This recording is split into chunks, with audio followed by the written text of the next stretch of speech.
신명기 16장 9절에서 12절 말씀을 통해서 이렇게 맥추절을 지키라는 제목으로 하나님 말씀을 함께 나누겠습니다. 어떤 일이든지 거저 되어지는 것은 없죠. 근데 참 세우기는 어려운데 허물기는 쉽습니다. 뭐 한 방에 훅 간다 이런 말 있잖아요. 수십 년간 세운 명성도 하루아침에 허물어지는 것을 우리 주변에서 볼 수 있지 않습니까? 최근에 어떤 연예인이 그 순간의 잘못으로 인해서 그의 명성이 바닥에 떨어지는 것뿐만 아니라 그의 인생이 앞으로 어떻게 될지, 아직 젊은데 한순간의 실수로 거의 모든 것을 잃게 되지 않았는가. 참으로 안타까운데, 그가 이렇게 안타까운 결과를 맺게 된 데에는 두 가지가 없어서 이런 결과를 맺은 거예요. 첫 번째는 뭐가 없었냐? 그에게는 참된 스승, 참된 멘토가 없어서 그렇게 된 거예요. 긴급 상황이 닥쳤을 때 나를 위해서 바른 길을 가게 해주는 진정한 스승이 있습니까? 잘못했을 때 질책을 해주고 또 힘들었을 때 위로해주고 바른 길을 가게 해주는 멘토가 없었기 때문에 그가 그렇게 더 나락으로 떨어지지 않았는가? 그 연예인이 긴급하게 바른 길을 제시해주는 멘토가 있었다면, 그에게 물었었다면 가장 좋은 방법을 알려주지 않았을까? 남유다의 우시야라는 왕이 있었습니다. 이 왕이 16세의 왕이 되어서 52년간 통치했습니다. 그러니까 남유다 왕들 가운데 두 번째로 긴, 므낫세가 55년 통치하고 이 우시야가 52년간 통치를 했는데, 그가 이렇게 오랫동안 롱런할 수 있었던 이유를 성경이 이렇게 답해주고 있어요. 역대하 26장 4절과 5절. 우시야가 그의 아버지 아마샤의 모든 행위대로 여호와 보시기에 정직하게 행하며 하나님의 묵시를 밝히 아는 스가랴가 사는 날에 하나님을 찾았고, 그가 여호와를 찾을 동안에는 하나님이 형통하게 하셨더라. 그러니까 우시야 옆에 누가 옆에 있었다는 거예요? 하나님의 묵시를 밝히 아는 스가랴가 있었더라. 이거 멘토잖아요. 잘 아시만 여러분, 헬렌 켈러 이름 들어보지 않았었습니까? 들어봤잖아요. 삼중고를 겪었던, 앞을 못 보고 듣지 못하고 말 못하는.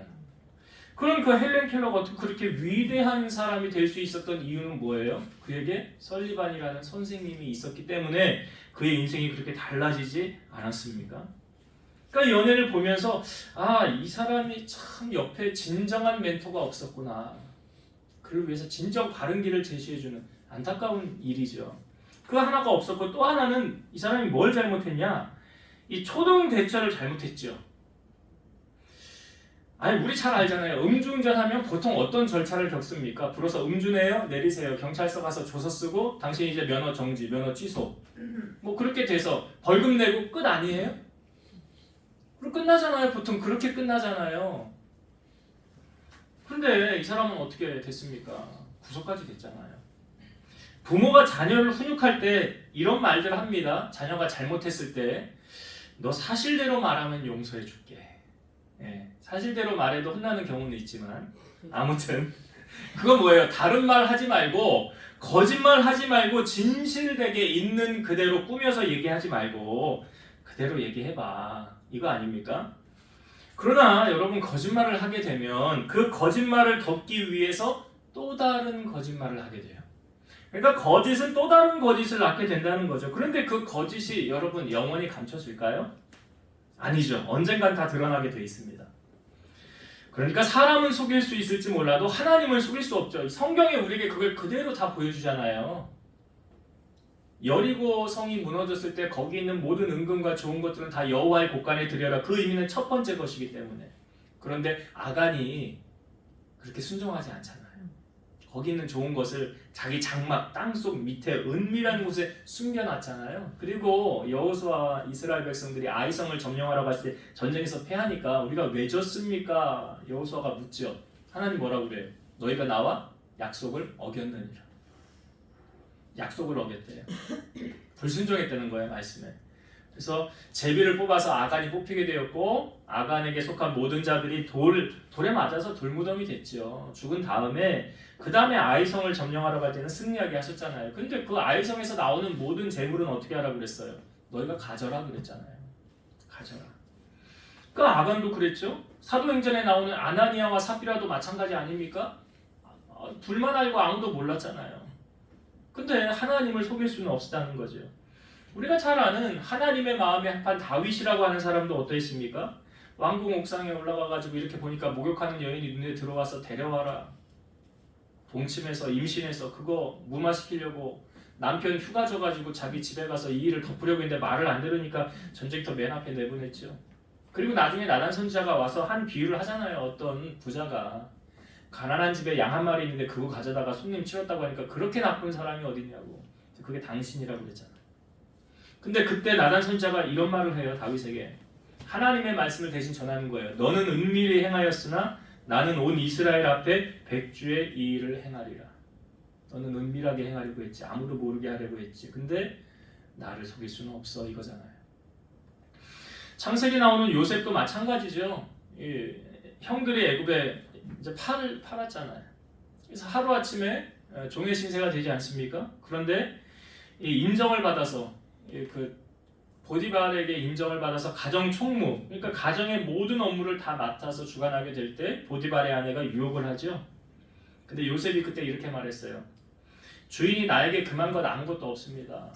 금한 것 하나 있는데 그건 바로 당신입니다. 당신은 그의 아내이기 때문에 그렇습니다. 그런데 내가 어떻게 이 큰 악을 행하여 하나님께 죄를 지을 수가 있겠습니까? 그리고 함께 있지도 않고 피하였더라. 나중에 뭐 누명 쓰고 감옥에 들어간 건 아시잖아요. 그러니까 이 요셉도 누구를 의식했어요? 하나님을 의식했잖아요. 여러분, 우리가 하나님을 의식하면 예수님을 닮아가게 되지 않습니까? 예수님의 성품은 예수님은 직접 이렇게 말씀하시죠. 나는 길이요, 진리요, 생명이라고 했어요. 예수님에게는 거짓이 없거든요. 근데 마귀의 속성은 거짓이 있어요. 그래서 거짓은 우리를 파멸로 몰아갑니다. 요한계시록 21장 27절 무엇이든지 속된 것이나 가증한 일 또는 거짓말하는 자는 결코 그리로 들어가지 못하되 거기 어디요? 천국에. 오직 어린 양의 생명책에 기록된 자들만 들어가리라. 계시록 22장 15절 개들과 점술가들과 음행하는 자들과 살인자들과 우상 숭배자들과 및 거짓말을 좋아하며 지어내는 자는 다 성 밖에 있으리라. 그러니까 거짓은 마귀 속성이에요. 요한복음 8장 44절에 마귀는 거짓을 제것처럼 진실처럼 말한대잖아요. 그러니까 여러분 우리가 요즘 세상을 바라보면서 잊지 말아야 될 게 있어요. 인생이요 그렇게 길지 않더라고요. 시편 90편 말씀은 시편은 특별히 그 다윗이 기록한 글이 많은데 거의 시편 90편은 모세가 쓴 글이거든요. 근데 모세가 말하기를 우리의 연수가 80이요 90까지 산다 할지라도 그냥 어떻게 간대요? 그냥 순식간에 지나간대잖아요. 순식간에. 며칠 전에 뉴스 여러분 다 보셨죠? 시청 앞에서 역주행 교통사고 사상자가 16명 났대요. 근데 9명이 죽었는데 이 죽은 사람들이 어떤 사람들이 기사 보니까 나오더라고요. 신한은행 직원이 4명, 시청 직원이 2명, 병원 직원이 3명이래요. 이 사람들을 보면 이 자리에 올라가기까지 얼마나 힘든 과정이 있었겠습니까? 다 백수도 아니고 다 일하는 훌륭한 직원들이잖아요. 그러니까 우리가 한치 앞도 모르는 인생을 지금 살아가고 있지 않습니까? 이 성경에 말하면 인생은 안개와 같대잖아요. 그런 의미에서 오늘 우리가 매추 감사 예배는 2024년도 전반기를 마감하고 하나님의 은혜를 돌아보며 감사하며 드리는 예배입니다. 그러니까 여러분들이 오늘 이 자리에서 예배를 드릴 수 있다는 것 자체가 은혜고 축복이라는 것을 잊어서는 안 되죠. 나의 공로로 여기까지 온 것이 아니라 하나님의 돌보심, 하나님의 인도하심으로 오늘 이 자리에서 우리가 예배할 수 있음에 더욱 감사하고요. 이 예배를 하나님께만 영광 올려드리는 시간이 되었으면 합니다. 하나님의 말씀은요 하라와 하지 말라로 구분되어져 있죠. 이스라엘의 율법은 613가지인데 248가지가 하라와 365가지가 하지 말라라고 기록되어져 있어요. 하나님의 말씀에 불순종하면 죄 짓는 거 우리가 당연히 다 알고 있어요. 그런데 말씀을 듣고도 행하지 않는 것, 불순종하는 것도 죄지만 내가 아는 것을 행하지 않는 것도 성경은 죄라고 말하고 있지요. 야고보서 4장 17절. 그러므로 사람이 선을 행할 줄 알고도 행하지 아니하면 죄니라 그랬어요. 그렇게 살아야 되는데 살지 않는 거, 행동하지 않는 것도 죄라. 여러분, 기도하지 않는 건 죄예요, 아니에요? 잘하시네요. 사무엘상 12장 23절. 나는 너희를 위하여 기도하기를 쉬는 죄를 여호와 앞에 결탄코 범하지 아니하고 선하고 의로운 길을 너희에게 가르칠 것인즉. 기도하지 않는 것도 죄다라고 성경이 말하잖아요. 그래서 하나님의 모든 말씀은, 그러니까 성경이죠, 하나님의 감동으로 된 것으로 교훈과 책망과 바르게 함과 의로 교육하기에 유익하고 하나님의 사람으로 온전하게 하며 모든 선한 일을 행할 능력을 갖추게 한다라고 말하고 있어요. 그래서 말씀대로 살면 복을 누리고 살아가게 됩니다. 이 복은 어떤 복이에요? 하늘의 신령한 복과 이 땅의 기름진 복, 육의 복으로 채워주신다는 거죠. 출애굽기 15장 26절. 이르시되 너희가 너희 하나님 나 여호와의 말을 들어 순종하고 내가 보기에 의를 행하며 내 계명의 귀를 기울이며 내 모든 규례를 지키면 내가 애굽 사람에게 내린 모든 질병 중 하나도 너희에게 내리지 아니하리니 나는 너희를 치료하는 여호와임이라. 이건 제가 성경을 보면서 이거 하나님 조금 약하게 하신 말씀이에요. 조금 더 강도 있게 더 세게 하나님이 말씀하신 거 읽어드릴게요. 신명기 8장 11절. 내가 오늘 너에게 명하는 여호와의 명령과 법도와 규례를 지키지 아니하고 내 하나님 여호와를 잊어버리지 않도록 삼갈지어다. 신명기 8장 19절. 네가 만일 네 하나님 여호와를 잊어버리고 다른 신들을 따라 그들을 섬기며 그들에게 절하면 내가 너희에게 증거하노니 너희가 반드시 멸망할 것이라. 어떻게 한대요? 하나님이 우리에게 복도 주시지만 저주도 하신대요. 그게 신명기 28장에 나오잖아요. 한나가 사무엘을 낳고 하나님 앞에 영광을 올려드릴 때에 한나가 한 말을 나는 참 잊을 수가 없어요. 제가 설교할 때도 자주 인용하는 말인데요. 한나는 하나님을 이렇게 표현했지요. 여호와는 죽이기도 하시고 살리기도 하시며 수월에 내리기도 하시고 거기에서 올리기도 하시는도다. 여호와는 가난하게도 하시고 부하게도 하시며 낮추기도 하시고 높이기도 하시는도다. 이게 한나가 사무엘을 낳은 다음에 하나님을 향하여 찬송하며 고백하며 올려드렸던 고백이에요. 이사야 45장 7절. 나는 빛도 짓고 어둠도 창조하며 나는 평안도 짓고 환난도 창조하나니 나는 여호와라. 이 모든 일들을 행하는 자니라 하였노라. 우리가 인생을 살아가면 그냥 우연히 이렇게 됐겠지, 우연이란 건 없어요. 다 하나님의 계획과 섭리가 있는 거예요. 근데 우리가 그것을 깨닫지 못할 뿐이죠. 깨닫지 못할 뿐이지 하나님 섭리 안에 있는 거예요. 여러분, 우리가 신앙생활하는 목적은 여러분 다 천국 가려고 하는 거잖아요. 가장 첫 번째 목적은 그거 아닙니까? 사람이 죽고 난 다음에 그 다음에 뭐가 있대요? 심판이 있다고 그러잖아요. 하나님 보좌 앞으로 간대잖아요. 양과 염소 나뉜대요. 의인과 악인으로 나뉜대잖아요. 그러니까 천국과 지옥으로 나뉘어진다는 거. 그러니까 우리가 천국 가기 위해 신앙생활하는 게 첫 번째 목적이라면 그 다음에는 무엇입니까? 하나님께서 주시는 복을 받기 위해서 우리가 신앙생활을 하는 거죠. 그러니까 어떻게 하면 복을 받고 어떻게 하면 저주를 받는지 신명기 28장에 나오는데 그 주제, 복과 저주가 앞부분이 똑같아요.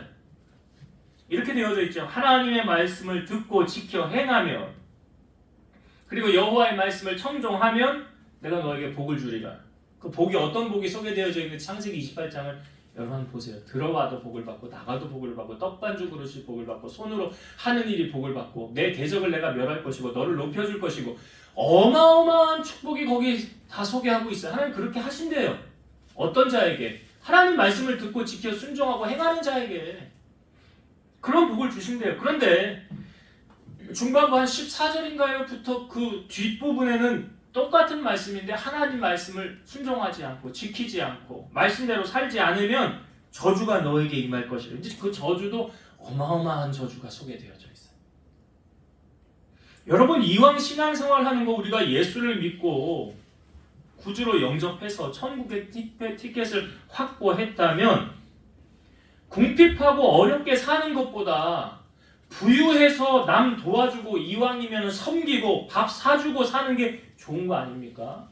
아니 그렇게 사는 게 멋진 거잖아요. 그런데 그 복을 하나님이 주신대잖아요. 누구에게 주신대요? 말씀을 듣고 지켜 행하는 자에게.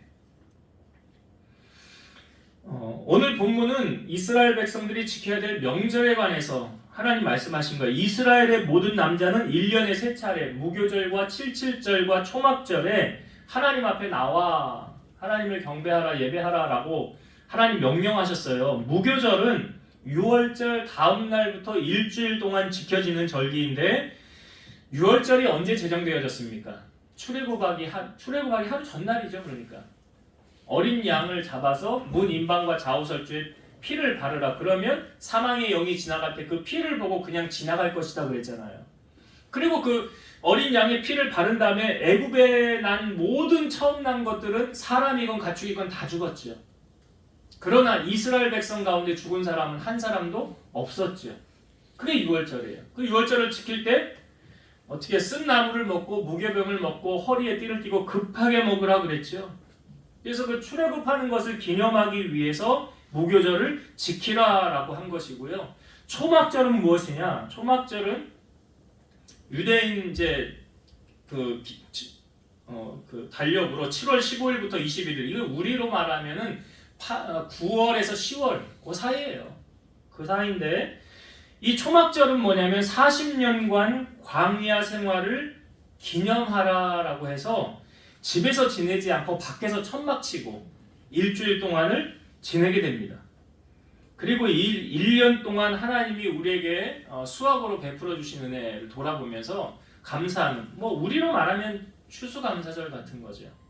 그렇게 초막절을 지키라라고 했고 마지막으로 한 가지 지키라는 것이 칠칠절입니다.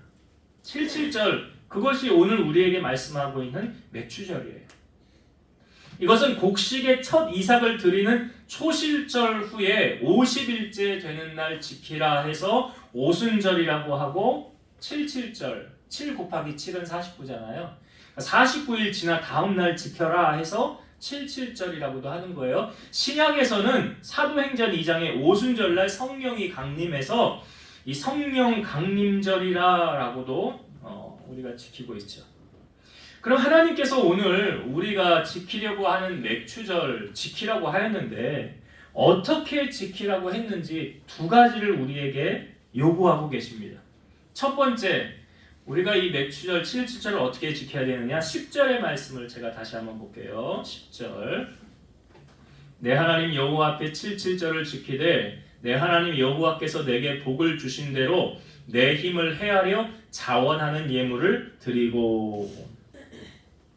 첫 번째 하나님이 우리에게 요구하신 것은 이 말씀이죠. 여호와께서 너에게 복을 주신 대로. 여호와께서 너에게 복을 주신 대로. 이게 무슨 의미입니까? 내가 하나님께로부터 복을 받았는지 안 받았는지를 헤아려 보라라는 거죠. 헤아려 보라. 그래서 나는 하나님께로부터 복을 받은 게 없는데요? 라는 것은 사실은 거짓말이죠. 전반기를 돌아보면서 사건과 모든 사고를 하나님께서 우리로 하여금 막아주셨다. 그래서 오늘 우리가 이 자리에서 하나님을 예배할 수 있다. 이것이 나의 공로가 아니라 하나님의 은혜다라는 거죠. 지난주에 우리 우대영 집사님이 기도하는데 참 은혜가 됐죠. 제가 기도 내용을 다 설교를 준비해서 생각이 났어요. 다 모르겠는데 이런 걸 감사하더라고요. 집사님이 숨 쉴 수 있는 거, 느낄 수 있는 거 감사하다고. 여러분 그런 걸로 감사해 보셨어요? 우리가 가고 싶은 것, 내 발로 걸어서 갈 수 있다는 거 감사해 보셨습니까? 제가 몇 년 전에 영월 요양원에 수요 예배를, 찬양 예배를 인도했었는데 그 예배를 마치고 어느 어르신께 물었어요. 제가 한번 질문을 했어요.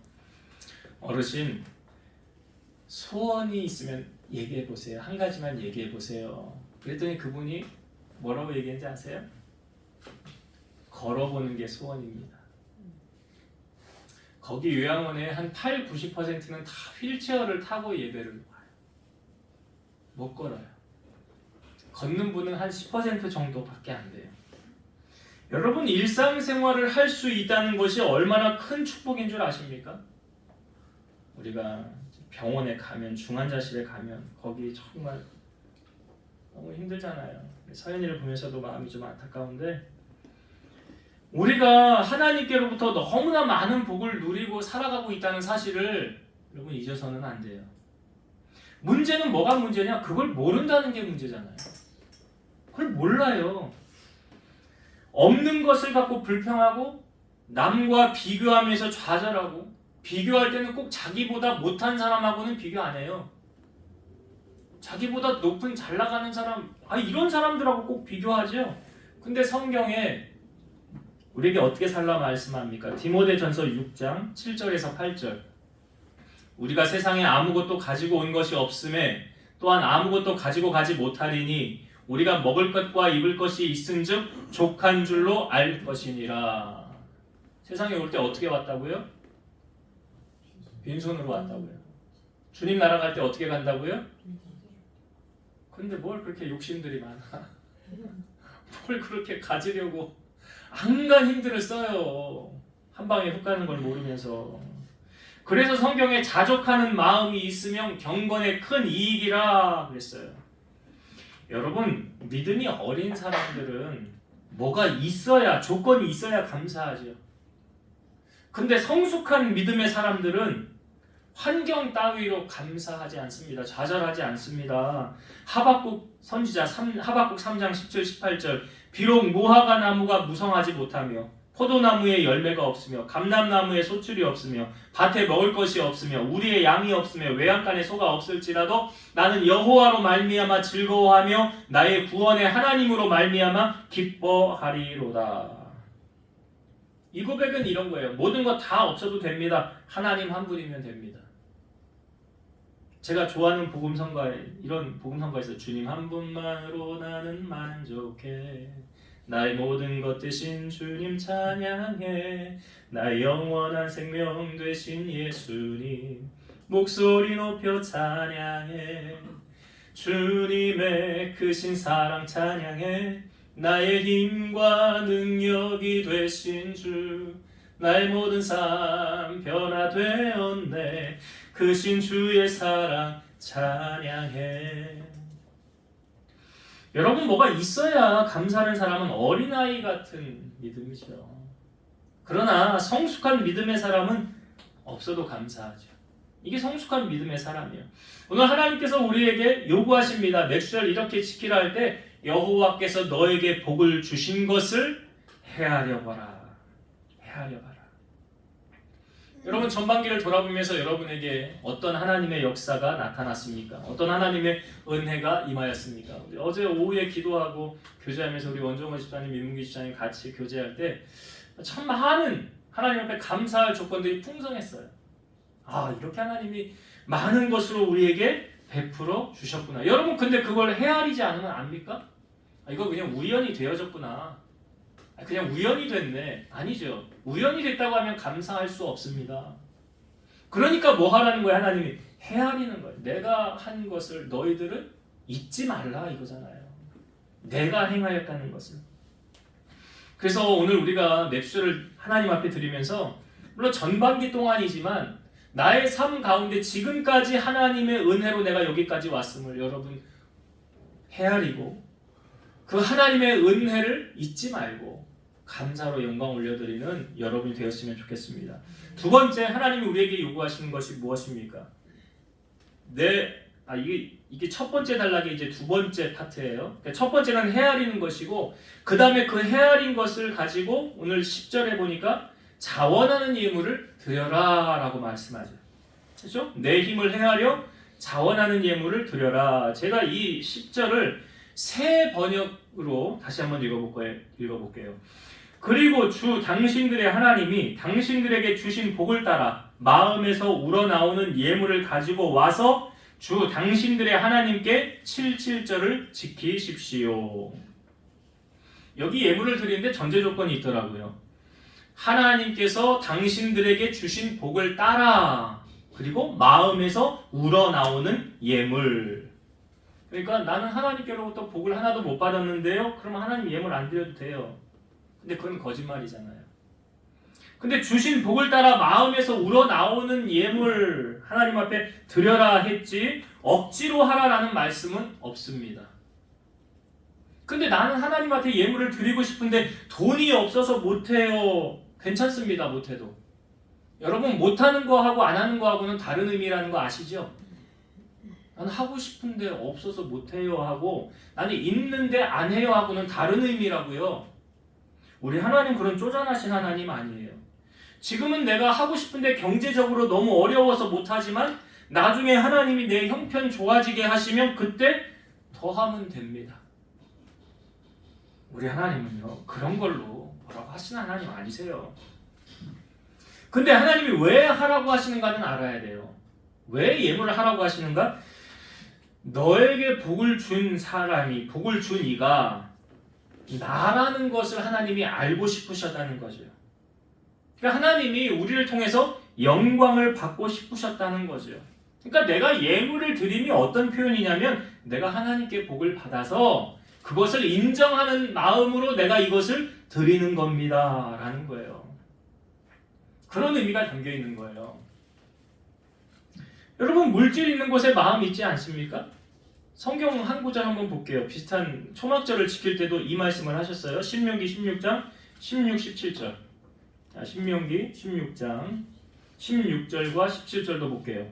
너희 가운데 모든 남자는 1년에 3번 곧 무교절과 77절과 초막절에 내 하나님 여호와께서 택하신 곳에서 여호와를 배웁되 빈손으로 여호와를 배웁지 말고 각 사람이 내 하나님 여호와께서 주신 복을 따라 그 힘대로 드릴지니라. 그러니까 하나님이 없는 거 갖고 와 내놔 내가 받아야 돼 이게 아니라요. 하나님께서 나에게 복을 주신 것을 내가 인정합니다 감사합니다 라는 마음으로 하라는 거예요. 그 마음이 담겨져 있는 거예요. 그래서 고린도후서 9장 7절에 보면 각각 그 마음에 정한 대로 할 것이요 인색함으로나 억지로 하지 말지니 하나님은 즐겨내는 자를 사랑하느니라. 이게 인색함으로나 억지로 하지 말고 어떻게 해야 돼요? 자원하는 마음. 누가 시켜서 하는 것도 아니에요. 목사님이 광고했네 헌금하려나 보네. 그거 아니에요. 그거 아니고요. 하나님이 너 내가 복 준 거 그거 내가 준 걸로 인정하냐? 그럼 감사해라. 이거잖아요. 이거예요. 여러분 자녀들이 부모에게 효도를 할 때도 그냥 말로만 효도하는 자녀하고요. 이 봉투에다가 이게 두둑하게 넣어서 주는 자녀하고 각지 생각이 나는데 김창옥 교수가 가끔 자기 제주도가 고향이잖아요. 한번 아버지한테 가가지고 아버지가 오늘은 마중을 나온대요. 웬일로 해서 공항까지 마중을 나와서 아버지에게 돈을 딱 담아서 줬대요. 그리고 뒤돌아서 아버지가 어떻게 하고 있을까 뒤를 딱 봤더니 봉투에 돈 세고 있다고 했잖아요. 여러분 말로만 사랑한다고 하지 마시고요. 말로만 사랑하는 거 아니에요. 하나님도 그렇고 사람에게도 하는 그런 겁니다. 다윗도 그랬잖아요. 왕의 자리에 올라서 자기가 은혜를 받았을 때 요나단에게 받은 은혜를 어떻게 했습니까? 갚잖아요. 무비봇에 찾아와가지고 내 상에서 밥 먹어 그리고 내가 너네 재산 다 찾아줄게. 이거 사랑이거든요. 그렇게 하는 거예요. 신앙생활도. 그래서 오늘 하나님께서 어떻게 하라고요? 너 내가 복 준 거? 내가 준 걸로 인정하면 어떻게 하라고요? 자원하는 예물 드려라. 그게 많고 적음이 아니죠. 하나님 중심을 보시니까 마음을 드려라. 그게 우리가 맥주를 첫 번째로 이제 지켜야 하는 하나님이 요구하시는 것이고 둘째는 뭐냐? 자 11절의 말씀 다시 볼게요. 11절. 너와 내 자녀와 노비와 내 성중에 있는 레위인과 및 너희 중에 있는 객과 고아와 과부가 함께 내 하나님 여호와께서 자기의 이름을 두시려고 택하신 곳에서 내 하나님 여호와 앞에서 즐거워할지니라. 뭐 하라고 하십니까? 하나님께서 하나님이 택하신 주의 제단으로 나와서 하나님 앞에서 즐거워하라. 여기 보면 모든 사람을 다 포함하고 있죠. 여기 내 자녀 노비, 레위인, 객과 고아, 과부 그러니까 모든 사람이 다 함께 성전에 나와서 하나님 앞에서 즐거워하라 라고 말씀하시는 거예요. 근데 여러분 우리가 즐거워하라 라고 하나님이 말씀하셨는데 즐거워해야 할 조건이 있어야 즐거워하는 거 아닙니까? 아니, 좋은 일이 있어야 기뻐하고 즐거워하지요. 취직이 됐거나 승진을 했거나 좋은 대학에 들어갔거나 경제 문제가 해결됐거나 고침을 받았거나 인간관계가 해결됐거나 뭐 로또가 당첨이 됐거나 아니 뭔가가 내가 즐거워해야 할 조건이 있어야 우리가 즐거워할 수 있는 것이 아닌가. 근데 하나님은 그렇게 말씀하지 않아요. 우리가 왜 즐거워해야 하는지 그 이유를 말씀하고 있습니다. 자, 15절의 말씀 볼게요.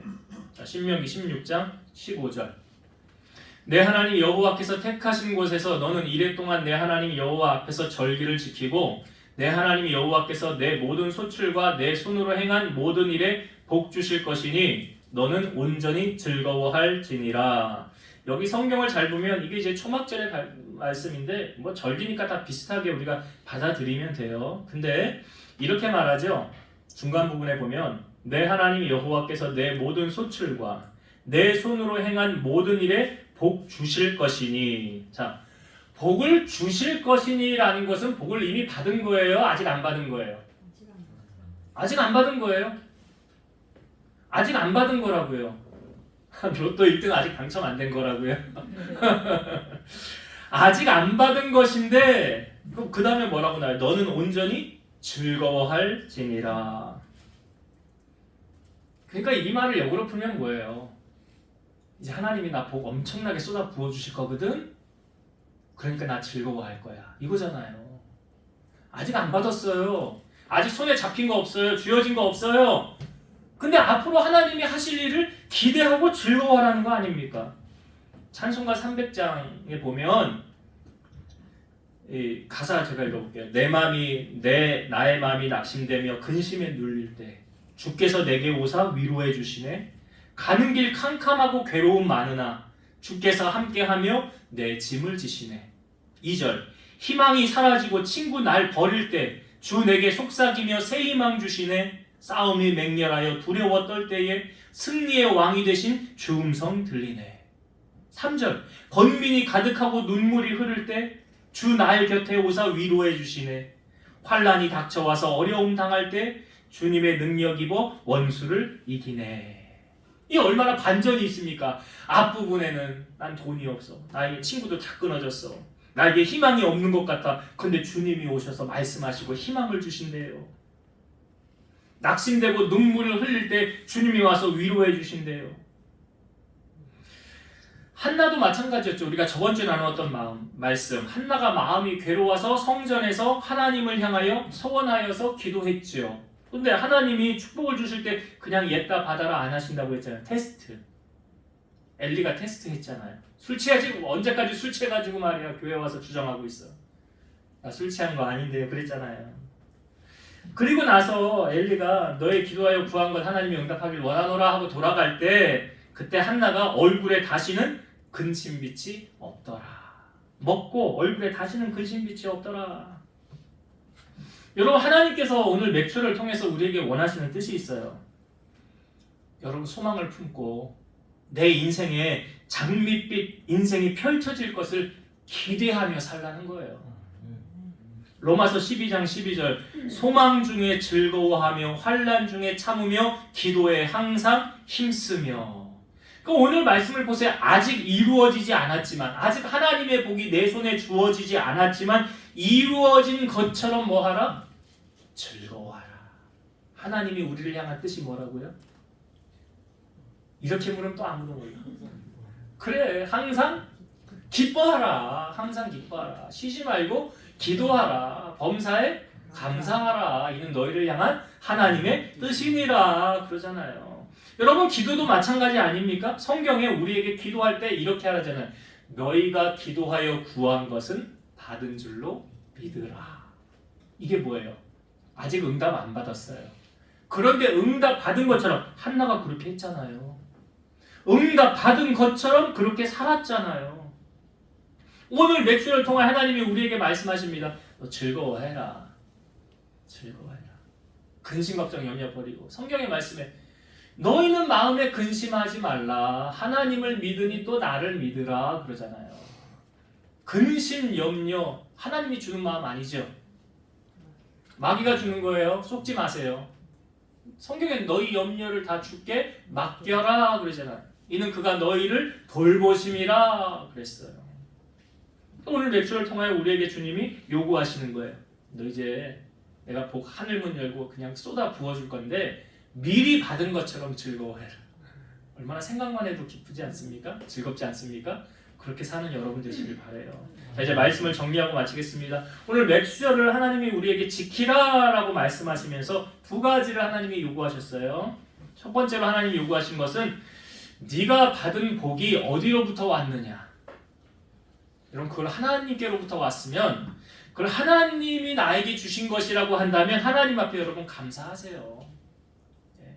억지로 하지 마시고 성경에 말하죠. 그런 거 안 받으십니다. 그리고 하나님이 헌금을 많이 해야 받고 조금 하면 안 받으셔? 그런 하나님은 아니십니다.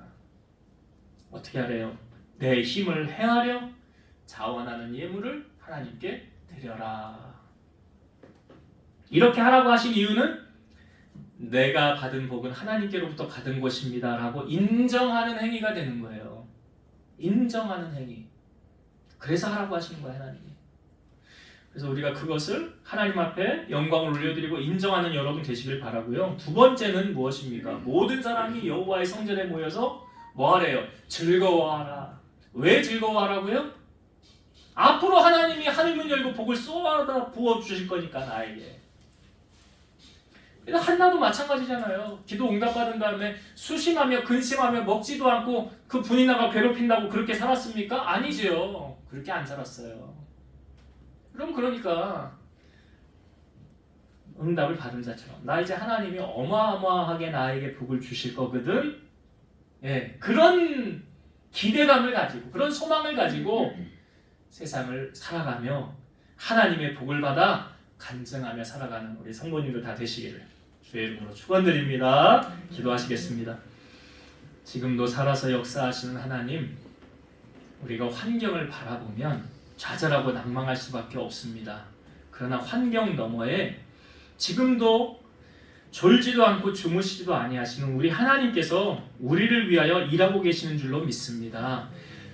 오늘 우리가 2024년도 전반기를 돌아보면서 하나님이 우리에게 베풀어 주신 은혜와 복을 헤아리고 맥주 감사 예물을 또한 드리고 하나님 앞에 내가 복을 받은 것이 하나님께로부터 복을 받았음을 인정하며 하나님 앞에 예배합니다.